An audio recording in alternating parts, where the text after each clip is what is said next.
बदनिया में के बाद बेला आइएगा उसके आगे। उठेला बदनिया में रजकिशोर क्या है सब रजकिशोर खत्म भइले महाराजी रे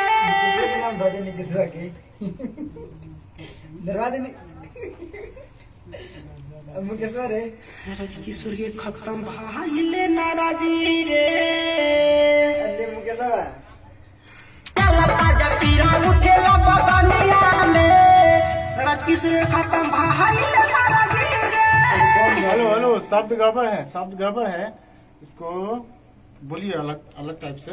चलता जब पीरा उठेला बदनिया में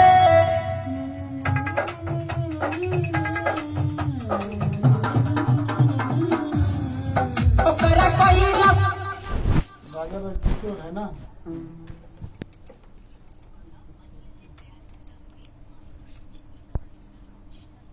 चलता जब पीरा उठेला बदनिया में नाम नाम नाम सिंगर का जो ना, फिर से बोलिए इसको एक बार अंतरा फिर से मिलाई तो वो इधर उधर मत कीजिए। हाँ ये अंतरा एक बार फिर से।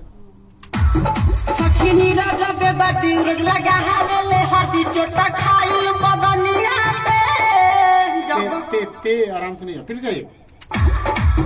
सखीनी राजा बेदाती रोज लगा हावेले हरदी चोटा खाइल बदनिया पे सखी मिले जब माजा मुंडा होई जाता ताजा पीरा उठेला बदनिया पे सखी संगीत बेदाती रोज लगा हावेले हरदी चोटा खाइल बदनिया सखी मिले जब माजा मुंडा होई जाला ताजा पीरा उठेला बदनिया में सीखे आवे ना।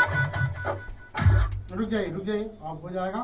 ये नाम का जो है, नाम का जो आपका सिंगर का जो आपका नाम है वहीं पे गड़बड़ जा रहा है, तो क्या है उसको संभालिए। टाइटल कहाँ गए आपके? नाम एक बार चेक करवा लीजिए, जाइए बाहर चेक करके।